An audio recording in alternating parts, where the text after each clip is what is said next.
Good afternoon and welcome to this edition of the People Progressing podcast. And today I have RJ Kolton on, who has an unbelievable history and background in leadership and what he's done with his life and helping so many and serving so many. It's pretty amazing. We're going to dive into that story here in a minute. RJ, I'm really excited to have you on. What I ask my guests every time, the first thing I ask them is, where did you grow up? What did you like to do as a kid? Did you play any sports or band or anything like that? Any special influences that you had on your life? And we'll kind of take it from there. Great. Well, I was born in Chicago, but I grew up in the suburbs. My family moved to Skokie, right along the Evanston border, where Northwestern University is. I ended up going to all the Evanston schools for junior high and high school. And pretty much from an early age, I was very much interested in going in the military. You know, like a little kid, I always wanted to be an astronaut. Yeah, there you go. My backup plan was to be a professional baseball player, right? But when I got into high school, I really started getting into soccer and wrestling. So I was on the wrestling team, the soccer team. And of course, I was with some unbelievable athletic folks. So it was an interesting time. But I was also very committed to really, by the time I got into high school, I knew I wanted to go into the military. I knew I wanted to go to a service academy. And I got involved with an organization called Civil Air Patrol. And, you know, I went and learned how to fly gliders with them. And I also flew private aircraft and actually got up to soloing in a powered aircraft. And it was obviously immersed in the Air Force culture. So I thought I was going to go into the Air Force, but then as things shifted over, I applied for nominations to all the service academies, and I needed a waiver because I was nearsighted for the Navy and the Air Force, but the Army, West Point said fully qualified. So I shift gears, put all my paperwork in for my nomination to my senators and congressmen, because I didn't come from a military family. And I was able to get a nomination from Congressman Phil Crane, 13th District in Illinois, and then got appointed to West Point in 1972.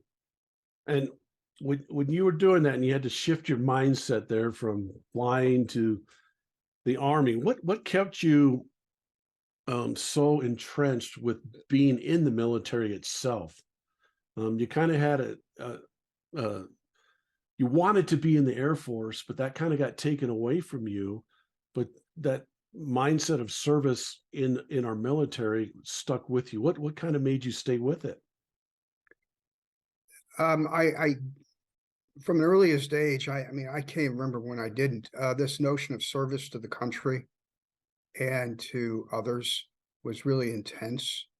And even all the other athletic and leadership things I went through high school were motivated by wanting to be a leader, best possible. So I think there was a sense of service. And shifting gears to the Army really wasn't that difficult because it was sort of realism. You know, but here you are, you're 14 or 15 or 16 years old, and you realize if you're nearsighted, you're not going to fly aircraft. Yeah. And so that, in those days, they didn't have LASIK. So I shifted my mind set to what else is out there. And then I did a lot of reading about West Point. I mean, I knew about West Point when I was younger, and the more I read about it, the more I thought the Army was really a better fit for me. And going to the West Point really meant a lot to me. And I did have a backup plan though. My backup plan, I came from a modest family, terrific family. But if you're going to go to college, I knew I was going to have to get a scholarship. So I ended up getting, my backup plan for West Point was to go to University of Illinois Urbana. I got accepted there on a full scholarship. I was going to go to the business school and I was going to have a full scholarship on ROTC. There you go. So, I mean, I had plan A and plan B in place. So That's pretty amazing. I want to shift to mindset here. I know the first day that you showed up on campus at West Point couldn't have been easy, both mentally and I think physically, because they start in on boot camp with that. How did you make it through that? What was your mindset to get through that? You go earlier than most of your friends probably who you graduated high school with. You got to go into some type of a boot camp before you get into school. So all those things are playing against you or playing with you there. What was your mindset going into that? I was mentally prepared for, I knew it was going to be tough. Now, back in 72, we call it Beast Barracks, and it started on July 2nd and it ended right before Labor Day, before we went to academics.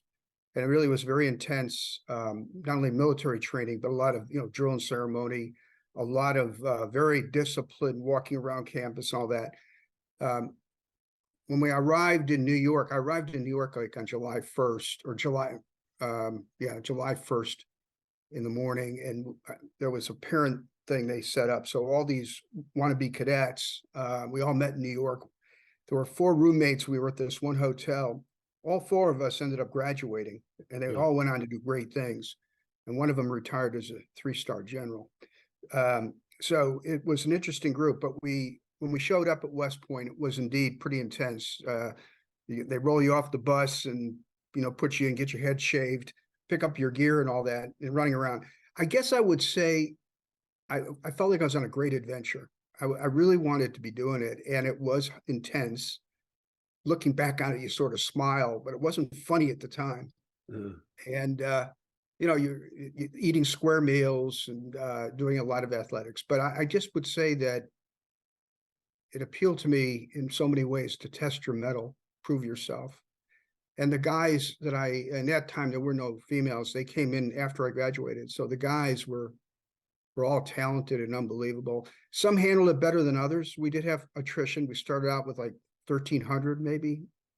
We ended up graduating 845, I think. So a lot of people did drop out during the summer, but I guess I would say I really wanted to be there, wanted to be doing it, and it meant a lot to me, and I was totally committed to it. And as you go through your freshman year, it's a little, I'll put it this way, it's a little harder on the freshmen than it is the upperclassmen, correct? Because they're always coming kind of at you and making sure you're doing things right and everything else. Was there a time when you're in the middle of the year and a senior's getting on you or something like that, where you're thinking, why did I do this? No, actually, no. But there were moments. It was pretty intense. And in those days, and the school is different now. It was not. It's not as, I don't want to call it hazing, because it really wasn't. It wasn't as intense. But back then it was. And as a plebe, which is that first year freshman, and they still do this, there were things we had to do in addition to your academics. We all did athletic activities. If you weren't on a core squad team, you were in intramurals. You had your duties, laundry duties. You had to pick up the laundry, deliver the laundry for the upperclassmen. You had to get up early, call the hours, the time off a big clock. And there were a lot of other duties one had. At the mess hall, we had assigned duties, at the table, the beverage corporal, the dessert cutter. And it was intense. I think the only time I would say that it was a little difficult to go back was Christmas break. You go home and then you're getting ready to go back. And at those days, our exams were after we got back. So now we had to look forward to doing our term ends after we got back from Christmas. But having said all that, once again, coming back from even home, I realized I was in the right place. Once you go into that environment, you never go home again, really. I mean, I was a soldier at that point, felt it.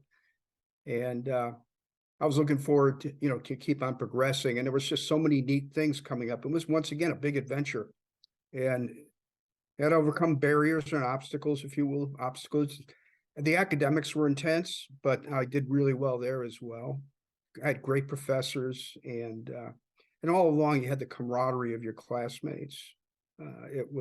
It's a very unique, an academy environment. I'm not even talking about a military academy, but the classical academy environment is 24/7. Yeah. And it truly immersed. I mean, everything you do is designed to make you a leader, a servant leader. In those days, I don't know if we use that word, but it really was that. This intense desire, and maybe people don't realize about West Point, because they think about MacArthur and all that. But as young cadets, our whole thing was about taking care of our soldiers and accomplishing the mission. It was ingrained in us. And the reason they were tough on us was we had to lead from the front. we would be the first ones on the landing zone and we'd be the last ones off the landing zone. I mean, the point is we lead from the front, we sacrifice, you make sure the mission gets accomplished and make sure you take care of your people. And that was ingrained in us. So that was 24/7. And I sit there and I just read an article this morning on as a leader, having empathy, but also having accountability and making sure that your people have accountability. How much did that, what you just talked about, leading from the front, taking care of our people, making sure that we're serving them and making sure that they're okay. Again, we're the first one in, last one out, all those kind of things, which is putting your people first. How much is that taught you in terms of the business world, in terms of you teaching CEOs or coaching CEOs and coaching business leaders? Yeah, that's a great question, connecting the dots. The motto of West Point's duty, honor, country. I will tell you, my classmates, we all get, as we get older, we're very tight. I will tell you, we took that into our both military careers and our commercial careers, if you will, or our other professional careers. The sense of honor, integrity. You don't lie, cheat, or steal. You don't quibble. That's a word that means there's no gray. I mean, yes, the world is gray, but as human beings, as leaders, you don't compromise. So yeah, you take that all the way through my military career, then into the business world. In the business world, when we talk about doing NDAs and teaming agreements and contracts, I often told and I had this reputation, I told my partners, my fellow company, sometimes competitors, we're going to sign these documents, but I'm telling you, if I say it, we're doing it. And they knew it. They knew it. You treat people right. When I ran programs for the government, there were times where we had to do certain things, and my word was, we are not going to do something wrong here. We're going to do it right, which means it's ethical, and it's in the interest of the American people. So you do carry that with you.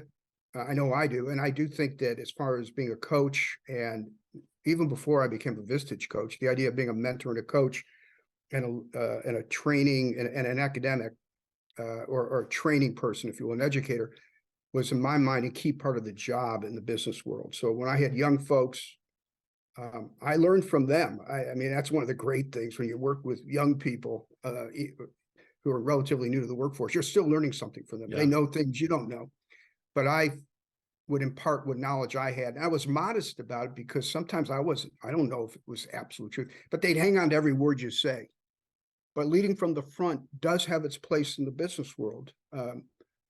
I usually was there earlier in the morning than anybody else, and I would be leaving late at night. And I had to tell people, if I'm staying late, doesn't mean you have to stay late. I said, maybe owed to my own inefficiency or whatever. And I wasn't being a workaholic. There were things I had to get done. But I had to tell people, I don't expect you to stay in the office just because that's 6 o'clock or 6:30 and I'm still here. But the standard it set was you do what you need to do things right. And if you finish at 4:30 and 5 o'clock or whatever, you know, people, as soon as most of the executive jobs people had, you still had to be working with other people and coordinate. But lead from the front, set standards, set high standards, live by them. And if you make mistakes, admit it publicly. Yeah. Tell people, yep, I messed this one up. Yeah. Yeah. And I tell people all the time, when you set those high standards, don't lower them. Because if you lower your standards or your expectations on people, that cuts their confidence in half. Because when you lower the standards and lower expectations, you're telling them you don't believe that they can do it or they can live up to that. And I think you're right. And also, I have found folks in the workforce want to be well led. They expect their leaders to be ethical. They expect them to set standards and live by them. And they want that. They want to belong. It's the interesting thing about this workforce. We talk about the employees. It's also as a derivative, I think, of background in the military, but it's interesting how the business world picked up on it. I mean, a simple thing. When you give people some swag, give them a shirt or a hat for their company, people wear that stuff. Yeah. They really do take pride in their organization. Yeah. So when we always talk about how do you build pride in an organization? Well, leaders set the example, but you basically encourage people to be part of a team. People like to be part of a Yeah. team. You can be remote, but they want to be part of a team. Yeah. Yeah. And it develops loyalty, which I think every leader should develop loyalty from their people. You know, I want to go back real quick, RJ, when you back to West Point. I have to ask this question. When you were a freshman and the upperclassmen were leading you, I'm sure you learned a lot of good leadership techniques or traits or ways of leading from those upperclassmen. But I want to ask you this question. Did you ever learn what not to do as a leader from some of those upperclassmen? Yeah, my entire life. I like to say I'm perfect. No, I wasn't. There's good leadership techniques and there are really bad ones. And we saw both. And I will tell you, when I went to West Point, we were still pretty much the World War II school of leadership. It's hard to believe that. We were still in Vietnam when I went there. In fact, we shouldn't ignore the professors we had because we had unbelievable professors. We had Medal of Honor winners as instructors. We had DSC, Distinguished Service Cross winners. We had professors there who were still bandaged from war wounds teaching. Wow. So I would say from the upperclassmen, all that, one of the things I think we moved away from, but we were still doing it, there were folks that were on the borderline, I don't want to call it hazing, but overly intense, yelling, screaming, stuff you see on TV. Not a good thing to learn. And I wish I could say I didn't do it, but I did. You learn over time that it ain't the right way to do things. And your heart may be in the right place, but that doesn't make it right. So that was something I think over time we learned. You got to change technique. And a lot of it had to do with the changes in America. And really the military itself changed dramatically. The Army changed dramatically with the volunteer force. And Vietnam was a poisonous environment. When we came out of West Point in the mid-70s, the Army was in terrible shape. We had race problems, drug problems, morale problems. The drafty Army was, it would cause enormous issues. And we needed to prepare for future combat and advanced combat. The 73 war, the Arab-Israeli war of 73 really underscored we had to do things differently and fight differently, different than Vietnam. So yes, leadership, what was expected of a leader, the fundamentals didn't change, but techniques, you improve on them as you get on. And I should say that even coming out of West Point, when you graduate, you thought, I'm a second lieutenant, I know everything. I don't think we knew that, believe that, but we were going off to IOBC, for example, Infantry Officer Basic Course down in Benning. I had finished Airborne school in 74 as a cadet, so we jumped out of airplanes, and that you learn how to control your fear, I guess, of the unknown. But the big school was Ranger School. Hard to get, not everybody goes, very few people go, relatively speaking. It was intense. And that was probably the finest leadership school in the Army because you really were stressed out on that one in the field.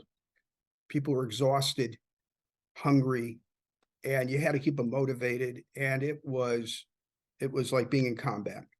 And so when you combine that with that academy training, a lot of techniques, how do you deal with people? In the civilian world will never experience that unless they're contractors working overseas. How do you deal with people when they're so tired they can't even move, but they have to move? You got to move. You got to take that hill. You got to move forward. You can't quit. And so all that combined is that leadership laboratory, that you learn. That's unbelievable. And you spent 22 years in the Army. So I know a lot of people go to West Point Air Force Academy, Naval Academy. They do their 4 years and then they do is it a 5-year commitment after that? And then a lot of them get out after that. But you spent 22 years, and I'm just going to go over some of the stuff that you did here. You're retired lieutenant colonel, 22 years as an infantry officer and military strategist in various command and staff positions in the White House Office of National Drug Control Policy, U.S. Central Command, Department of the Army, 82nd Airborne and 3rd Infantry Division, and faculty at the United States Military Academy at West Point, and a combat veteran. first, thank you for your service. That's amazing. But second, again, what made you stay in? What made you stay in for 22 years and attack all these different positions that you earned? But I'm sure once you earned it, you knew it was going to be a challenge to be national drug control policy person and those kind of things. When those challenges came to you, what was it inside you that said, I can handle this, I can do this challenge? Yeah. First of all, I feel like I was blessed to have the opportunity to serve. I really believe that it was a true honor to have that, to be given that opportunity to serve. And regardless of what rank one achieves, um, you can't control your promotions other than do your job, but times change. Don't forget, in the middle of this, the Cold War ended. There was a great downsizing, so that impacted on people's careers. But to serve was unbelievable. To be with troops, for example, the young kids that here I was a young kid myself, 24 years old with a platoon, or when I was a company commander at 28, I commanded 2 companies in Europe. One was 250 men in it, the other one had 450 men in it. It was great to learn from them. It was just an honor to serve them, take care of them, and the sense of being part of the bigger team, if you will, of serving your country, serving particularly the United States of America. Truly believe in the system. I mean, when you talk about my job at West Point when I was in faculty, I taught American history. That was, and so I had a chance to immerse myself even in our own history. But even before going back to faculty, I believe very much in this country being, the city on the hill for the world. So here we were, and in the middle of the Cold War, at the height of the Cold War, when I was in Europe, for example, or when I was in the 82nd Airborne Division, which I served in twice, before we went to the first Gulf War. All I can just say it was just an honor to serve, and the opportunity to learn. I mean, if you think about it, after I commanded in Europe, they sent me back to grad school. I went to the University of Texas in Austin to get my history degree, my master's, then went on to the academy and taught for 3 years, different type courses. And then after that, I went to the Command and General Staff College, which is a staff course at that time, 50% of the officers get selected to go to the career course or to go to that course. And it's a total immersion in strategy, tactics, and warfighting at the field grade level. But then I also got selected right after that to go to the School of Advanced Military Studies, which is a strategy training course. It's only 50 officers selected for, and we are basically trained to be general staff officers and do strategy. And so when you add all that up, then going on to the other jobs you mentioned, it was just, I mean, I was ready for it, the trained to do my job, but just the opportunity to continually grow as a human being and as an officer, it was great. God, I love that. Now I'm going to go back a couple things. You said as a business leader that you loved it. You love the opportunity to learn from your employees. I think that is a profound statement because I don't think many leaders think of it that way, that they can learn from their people just as much as their people can learn from them.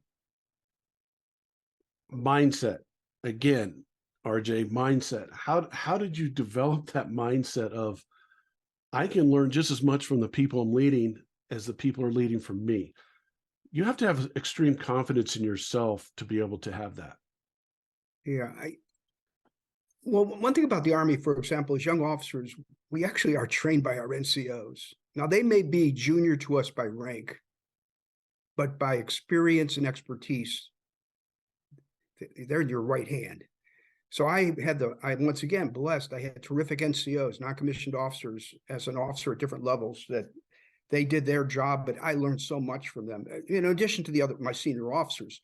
So technically speaking, the NCOs are junior to us in rank, as are the warrant officers, for example.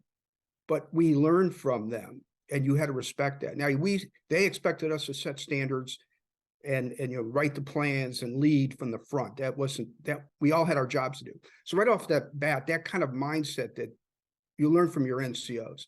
But I don't want to give short shrift to the young troops we had. And now at different times you have problems with troops because they're 18 to 21 years old, 22 years old. So they're basically teenagers with all the issues of teenagers, if you will, or older teenagers, young people. So sometimes they did some pretty nasty things and you had to deal with it. But in general, they were great. I'll tell one story. I've been thinking about this. Here's an example though. We were doing helicopter rappelling. We were doing some training in Panama. We were jumping out of helicopters with ropes to rappel down about 60 feet in the air. And so I was the rappel master once again because of Ranger School. So I'm putting guys out the door, make sure that they get out the door. So I'm the last guy out. Well, when I jumped out, I lost my grip on the rope and I was free falling down this rope 60 feet. One of my privates, not a spectacular private, he's a nice guy, but it was nothing special about it. This guy ran out because he was out from the perimeter, ran out, grabbed that rope and stopped me from hitting my back. I probably would have broke my back. And I looked at him, and I can't remember his name now, but they say it was Davis. I said, Davis, thanks a lot. Oh, no, so I saw what happened to you. I wasn't going to let you break your back. He didn't get paid to do that. I mean, here's this young private watching out for me. And that's just typical, though. So, yeah, you'll learn from your employees, too. And then I can give 1,000 stories about things I learned from people that the more junior people, I just don't know it. I mean, there's absolutely, it's a crime if you don't seek out all that wisdom that's existing among your people.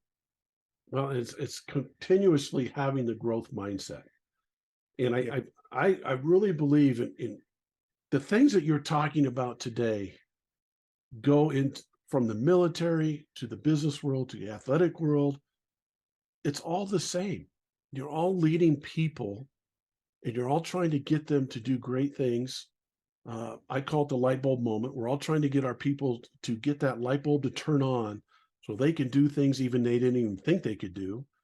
And it doesn't matter if it's in the military, if it's in business world, if it's in the athletic world, whatever world it's in, that's really what we're trying to do. But you do it in such a caring way of people, and you do it in such a vulnerable way where you are not bigger than those people.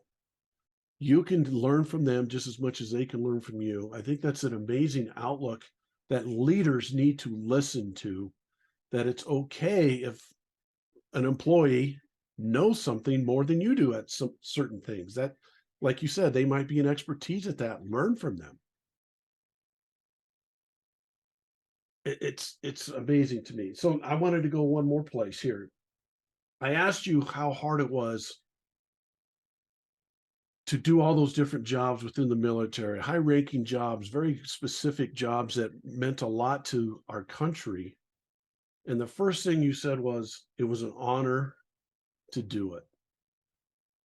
And you also had a very grateful attitude of I felt like it was an honor to do it, and I was very grateful to do it. What made you have that kind of an attitude instead of, let's say they put you in a job that you didn't really like, but you still looked at it as an honor to serve? Well, I mean, go back to our education at West Point, duty, honor, country. You strive to get what you want. I actually pretty much got the things I wanted, but you strive for them. But the organization has its own requirements. It's not about me, it's about the bigger team. It truly is like being on a pro team, Yeah. You do what you got to do. If you're good enough, what you do. And one of the things, what do? Well, first of all, you go to the various schools, you demonstrate you have capacity and capability, and then you're eligible. So like by going to the School of Advanced Military Studies, for example, that made me a strategist and I was eligible for things.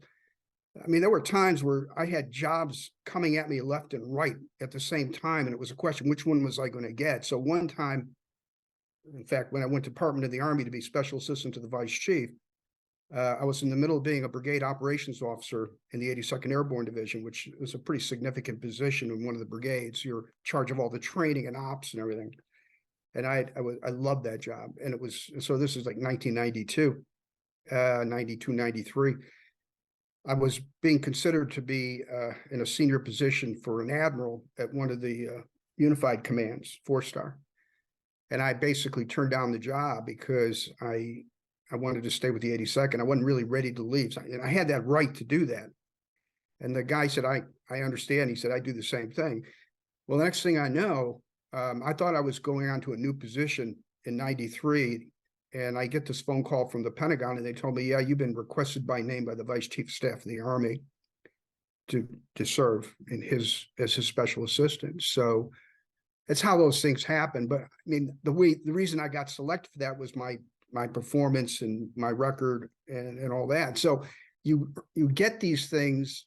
It's not necessarily you choose them, but somebody else will choose you. It could have gone in, I really couldn't have lost either way. I mean, there were a number of jobs I was eligible for, but that one turned out to be very special because it had a big impact on the rest of my life because the general I went to work for, General P, Benny P, was vice chief, and then he went on to command Central Command, and I stayed with him for almost 5 years working for him. So it was, so I don't know if that really gets at your question, but it's No, just, it does, because it's fascinating. Your outlook on things is always an opportunity. I mean, I would assume they could have given you the worst job in the Army and you would have still looked at that as an opportunity, and an opportunity to lead somebody, or opportunity to learn, or opportunity to grow, whatever that job might have been. You would have still looked at that as an opportunity. There's a lot of people out there that look at life or look at things as an obligation, and you look at everything as an opportunity. What gives you that mindset? What was there something special in your life that came about that said, you know what, whatever they give me is an opportunity for me to learn and grow? Whereas a lot of people would say, no, that was an obligation, and I didn't like that. yeah, I really never thought about that. I would say it goes back to being young when I was in high school, for example, with the coaches from wrestling, soccer, and some of the teachers I had in high school. There were certain philosophical approaches you learned. I mean, everybody was pretty diverse, but you learn it. You start there, then you go to West Point. I think it gets back to that whole concept of duty, honor, country. Duty means exactly that. You do your duty, and in the military, particularly, you get some dirty jobs. Someone's got to do them. But the idea of an opportunity also comes from all the reading I did. I mean, having been an academic, having the opportunity to immerse myself in literature and in nonfiction and fiction, all that, you do pick up the great leaders, even the bad leaders, things that were done right and things were not done right. And what comes out of that reading, you tend to pull out of it. But this sense of opportunity, I mean, you look at all the different leadership books that are out there, it gets back to mindset. If one chooses to look at something as an obligation versus an opportunity, or a problem versus something a challenge we have to overcome, it puts you in a different place. It definitely puts you in a different place. And we spend a whole much time, we talk about salespeople, or even at Vistage, getting our mind right, have a positive mind. You know, you could take a negative approach and it'll drag you down. It doesn't get you there. So yeah, that's really been something I built into my thinking. I mean, there have been disappointments along the way, but you know, that whole thing of the opportunity, I think my wife has a lot to do with that. You know, she's fantastic. But I also think you can't be a really great leader unless you think that way, because you could drag yourself down, which means you drag your people down with you. Yeah, and what got me on this journey, RJ, was I read a stat that said 70% of Americans are disengaged at work, and 85% of those 70 said it was because of the leadership they work for. Now, I want to go back to something you said. It was an honor to serve them. If business leaders had the mantra of, it's an honor to be the lead of this company, to serve the people that are working for me, the employees working for me, do you think we would make a big dent in that 70% of disengaged Americans? Oh, I believe that's absolutely true. And it's also obviously your client or your customer as well, your service to them. But yes, your service to your employees, you owe them your integrity, you owe them your you know, leading from the front, you owe them the training, the mentoring. I mean, it gets all the way to some of the fundamentals, right? Somebody's having problems at work, they're not performing well. The first thing you got to find out is it lack of training? Is it lack of guidance?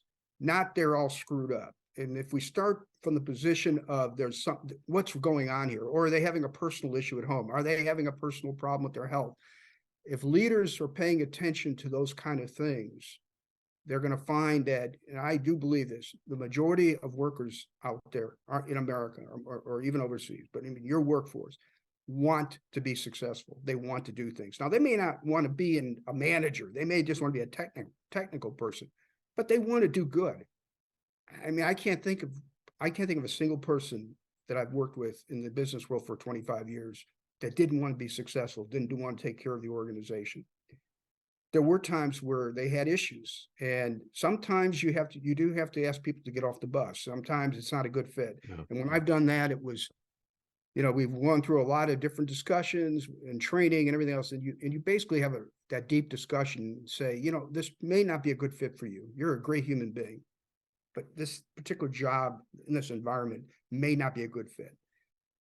And so how you move people to that point, though, it's professional, and we're talking about folks who haven't committed a crime or they're unethical or something. Once again, vast majority of people are good people. It's rare you're going to run into folks who are criminals, if you will, in the workforce. And when you do, there are such a small number. Anyway, so I do think that, once again, good leadership, which everybody has their own definition. Yes, I think that's going to cause people to be an engaged workforce. What are they doing this for? How does that fit in their entire lives? And those kind of discussions. You really hit something with me that I really want to kind of dive in even more. How many business leaders or leaders that you've worked with so many, do you think have had the same mindset of that it was their honor to serve their people? Do you think that's a rare thing nowadays, to look at leadership that way, that most leaders don't look at it that way? They don't look at it, it's an honor to serve the people that they're leading? Yeah, I can't really answer that. I can only go by my own experiences. I do think the vast majority of the folks I worked for, had different levels of skill and knowledge about leadership. Some, rose to their positions they may have been terrific at MBA program or in their technical area, but the opportunities to learn leadership may have been limited. So there are often times, which gets back to what's the value of Vistage, right? That they really never had the chance to be mentored to be a leader. I mean, they know their job. They're entrepreneurs, for example, have put all that chutzpah, the grit to set up a company, but they are still learning to be leaders. And if they fail to take advantage of people that could help them, a coach or even a fellow executive in the company, and listen to their people. And once again, we're talking about learning from your junior people, and some are not, they may age-wise and experience, they may have a lot. It gets back to that NCO officer analogy. If you don't take advantage of all the knowledge that's resident in your company, you're really hurting yourself. So I do think that there were different levels of that. I would say that, for example, my president of MPRI, that when I was there, General Vono, was former chief of staff of the Army, unbelievable mentor, and did everything I just got. He was West Point too, class 57, I think. And he was the Army chief of staff in the late 80s during the Gulf War. Unbelievable leader. People loved him. He built loyalty in that company, and he took care of his people. I mean, he cared deeply about his people, and everybody knew it, and they loved him. So you reinforce what I already knew, but to me, that's something one has to constantly be in a learning mode, no matter what their age is, to be a better leader, because you're never the best leader. So I think that's the way I'd answer it. What are you trying to accomplish? And yes, a CEO is confronted on a daily basis with unbelievable challenges. At the same time, if you're a great CEO is going to build a winning team, and they're going to take care of stuff, and they're going to share in that challenge and all that weight you're carrying on your back, those rocks in your rucksack, the more you've been able to train your team or hire the right team and have them working together, those rocks start coming out of that rucksack. You're still in charge, you're still accountable, but other people are sharing it willfully and honorably. They find it's an honor to do this work. And you want that. And it's all about that growth mindset. You've mentioned that a couple of times in this show too, about the growth mindset. Now, you have been a leader for a long, long time. You have seen many different types of leaders. You've worked for different leaders. You've led different leaders. You've done all that. Do you still feel like you're in a growth mindset as terms of leadership? Absolutely. Absolutely. Every environment, the world's changing, the business world changes. The fundamentals don't change, but learning, I mean, I learn every day. The last 7-8 months now, when I was at Vistage, even though I had been a coach and a mentor and a teacher, and I'd been an executive, I learned so much from the Vistage Academy and then from my fellow chairs and all the staff that out of Vistage. When I look at that, what I had to learn to do what I'm doing now, it was sort of like when I set out to do Vistage, it was like, I want to learn how to do this right. I want to be a professional.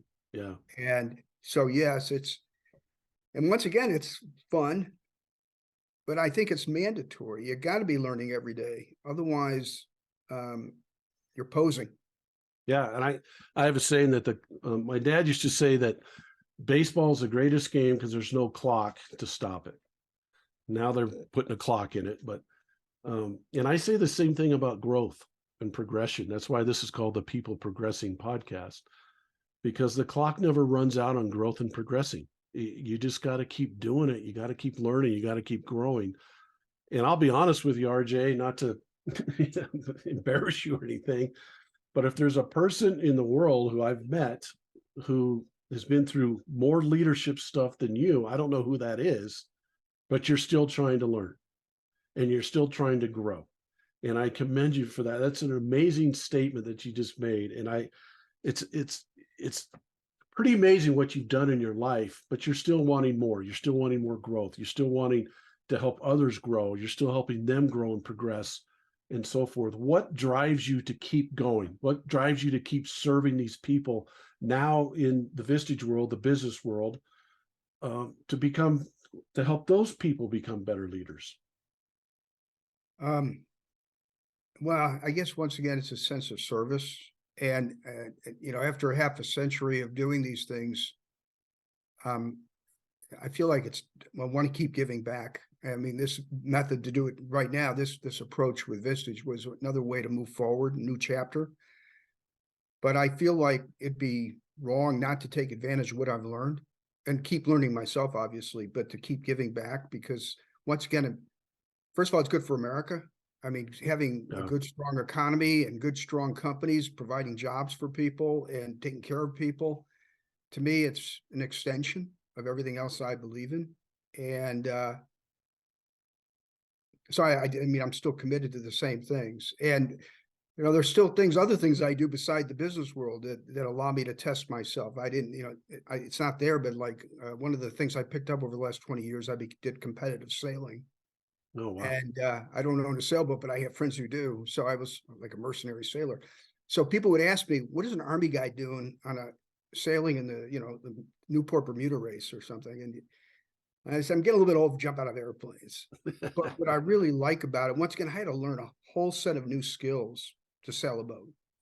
And I had a chance to sail with a bunch of good people, but it tested my mettle. I guess there's this philosophy I have about, there's a bit of a stoic philosophy there, but there's also this thing of grit. The Finnish call it sisu. Yeah. And I like the challenge. Here we'd be sailing through a storm, going through the Gulf Stream on the way to New Bermuda, and the leadership that has to be displayed, getting things done. It's akin to that. So for me personally, it's the challenge, overcoming those challenges. It allows you to grow as a person. It's just satisfying. Keep challenging and grow. I tell my people I work with all the time, if you're not challenging your people that you're leading, you're telling them that they can't do it. You're not helping them progress by not challenging them. Challenge them, coach them through it, and get them through that challenge so the light bulb goes on. And I want to touch a base a little bit with this. You've mentioned a lot, and we haven't really dove deep into it. Teamwork.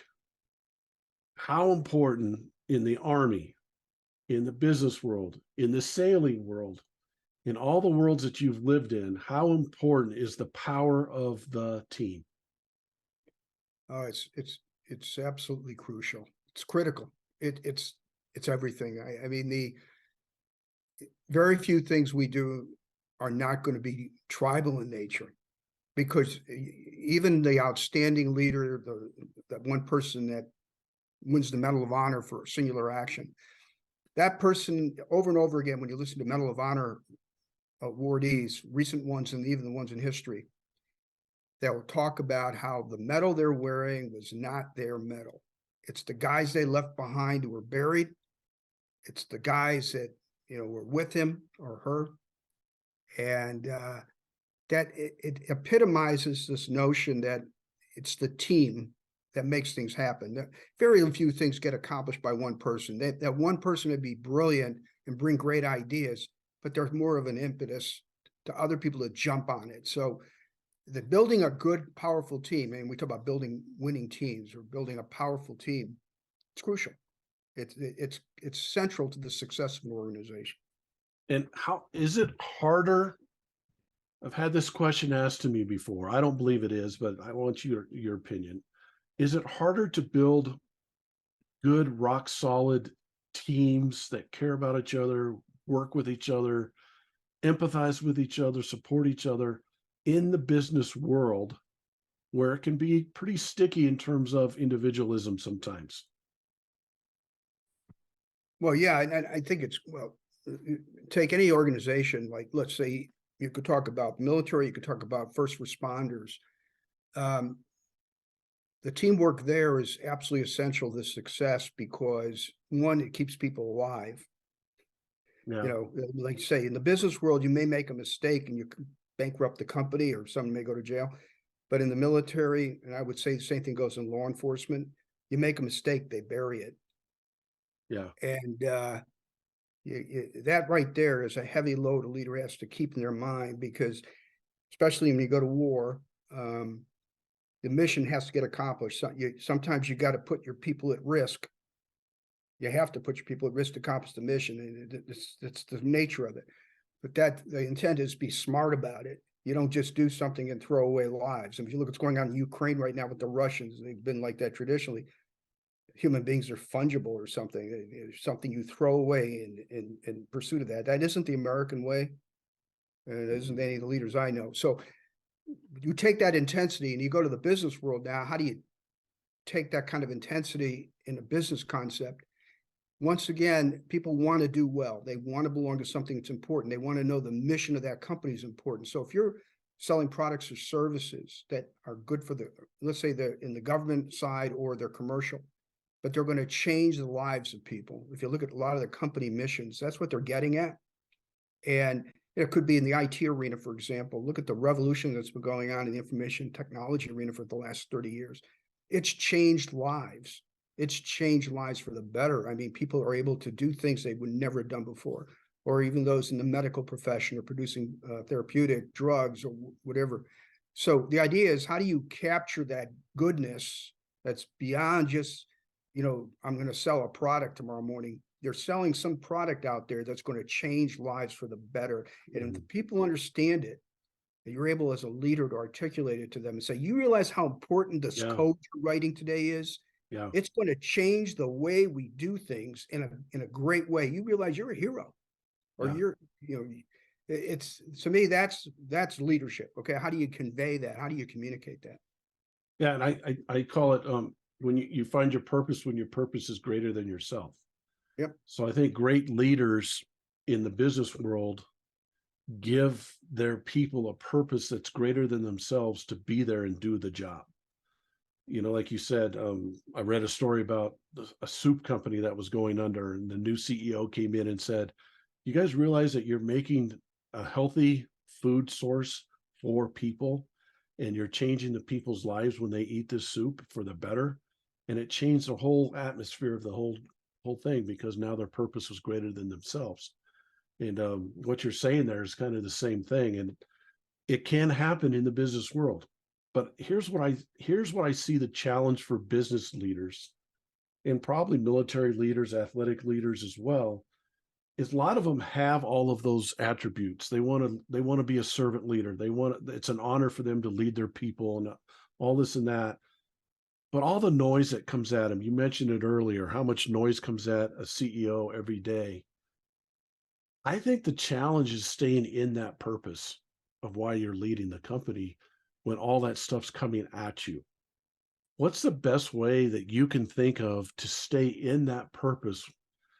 I mean, you've dealt with it in combat, probably. The noise in combat is bombs and everything else coming at you, possibly. How do you stay in that purpose of that servant leadership of your people?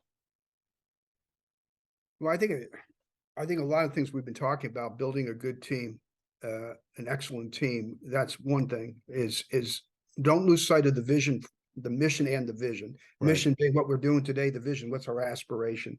It has to be realistic too. In the business world, that's Right. one thing. You've got to be realistic on what your vision is, and translating the notion. Here we are today, and here are the steps that we're going to grow to.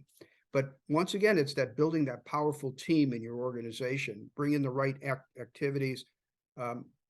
We talk about individual growth, but companies have to grow too. You know, if you're not evolving and growing, you're going to be extinct. And that's really the problem of life cycles of companies. The product they have today, or the solution they're proposing today, tomorrow morning, and you take the power of Moore's law, in 12 months, that'll be a commodity that everybody else does. So how do you stay ahead of that? And that's going to require a whole group of people and with great brains to figure out, okay, how are we going to grow forward? Now, sometimes that's externally driven. You're going to do M&A, you're going to sell the company, you're going to merge with another company, but a lot of it has to be internal. So if you set out to set up a company, you're a CEO and a founder, for example, you set out with this vision for your company in your head, and you pull this together, and it's moving along and it's progressing. You need to be able to communicate that to everybody, have them buy into that, and then try to leverage all that intellect of your outfit to keep moving. So I think a lot of things we've been talking about, I think that all gets wrapped in there. Yeah, and it's interesting how you brought that up. It's really making me think that you can stay in your purpose through the power of your team, and being a vulnerable leader, and allowing your team to work, allowing your team to have the strength and the ability to do what they do best, and empowering them. That's really profound. We're almost done. I know we've almost been an hour already. I could go on with you for maybe 3, 4, 5 hours, but I want to be cognizant of your time. I have 3 more questions. I wrote a book called The 3 Ps: Finding Your Purpose, Perspective, and Passion. So I ask every guest I have on my show those 3 questions. What is your purpose? What's your passion? What's your perspective? So we'll start with purpose first. What's your purpose in life?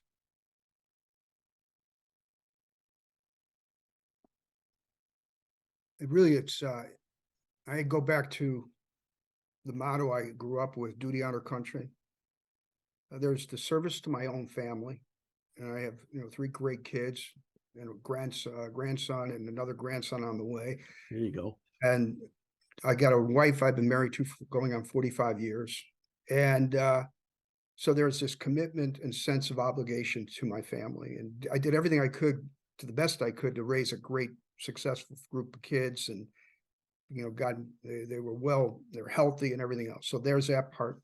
But then it gets back to service beyond the family, to my country and then the world. I mean, there were jobs that I had in the military. I was fortunate to have the Gulf War. I ran refugee operations in southern Iraq in 1991 in the 82nd Airborne Division sector, and got exposed to such a difficult task. My heart goes out to everybody in the world who has and continues to be involved with refugees, folks that are suffering through disaster. I got to tell you, once you start getting involved in that stuff, it's just, you get immersed in it and you never leave it.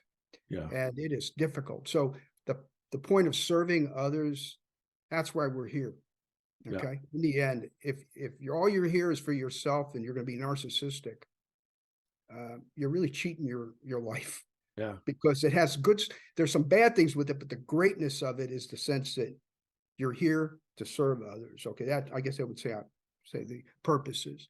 That and passion. What do you love to do? What's your passion in life? To be challenged and overcome them. I select things to constantly test myself while I still have I'm blessed to have good health and all that. But the idea of just choosing different challenges, and I got a passion for history. I got a passion for national security matters. I got a passion for business and business strategy. I got a passion for learning something new. You know, the whole thing about sailing is my great hobby, and boating and all that. But just to have the chance to challenge myself. And I get back to my own personal philosophy once again, this whole notion of grit, Yeah. toughness, overcome barriers, obstacles, be successful. I'm real passionate about that Yeah, stuff. you get me fired up. I think your purpose equals your passion, and your passion equals your purpose. And what holds that together is your perspective. And things come at us sometimes that really kind of challenge our perspective, on how we look at things and so forth. Some bad things can happen to us at times, and it really challenges us. What's your perspective on life that kind of holds your purpose and passion together? Yeah, well, first of all, there's a spiritual component. Yeah. Um, there's the physical, the spiritual, and the intellect, if you will. But you can't leave that out. You got to believe in something. I have a strong faith. It's grown over the years as I got older, and my spouse, my wife, has been terrific in that. I've watched my wife is unbelievable, giving to others. Um, it's constant. Am I doing enough? Kind of an attitude, but that does give it. And I do think there's a real central part of the perspective is no matter how bad things are for me, other people have worse. And I feel I have to keep saying you're blessed. No matter how bad the day is, somebody out there is starving. Somebody there lacks water. Somebody has had their house blown away by a tornado. Somebody's worse off than you are. And if you're going to feel sorry for yourself, pejoratively, if one's going to feel sorry for themselves, they need to get it out of their system, because out there today, there's people who are struggling. And it ain't me. Yeah. So that's an important perspective, because once again, it gets a sense of blessed. You're blessed wherever you are in your life, you're blessed where you are. Make the most of it.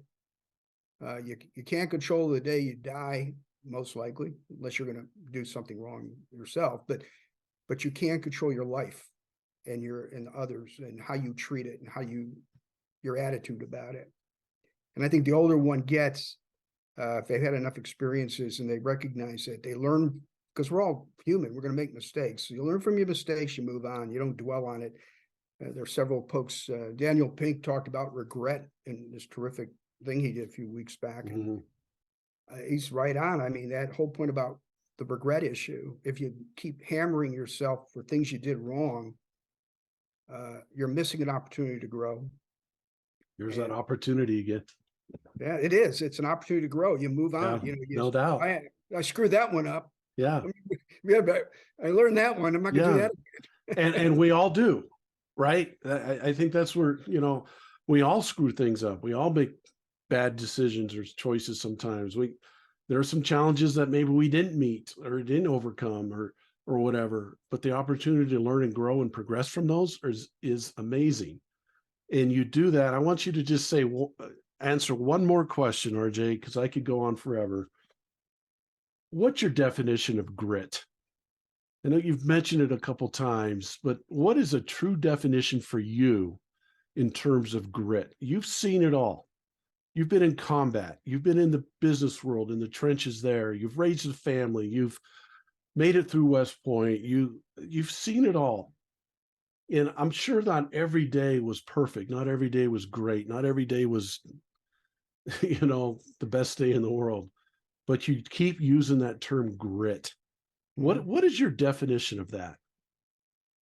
This resoluteness, this resolve to overcome barriers, resiliency when things go right, that you bounce back and you move on. You have the courage not only to overcome barriers, but recognize they're there or will be there. So you're willing to take appropriate risk, if you will, take risk to get to where you want to be, where you need to be, having a long-term perspective, not the short term. Every little accomplishment in the short term is part of a journey. So I do believe, and it's part of Stoicism too, is there's a journey in our life and you got to take the long view and sticking with the long view. And I think Angela Duckworth did a terrific book on grit. In fact, she used West Point as her laboratory for that.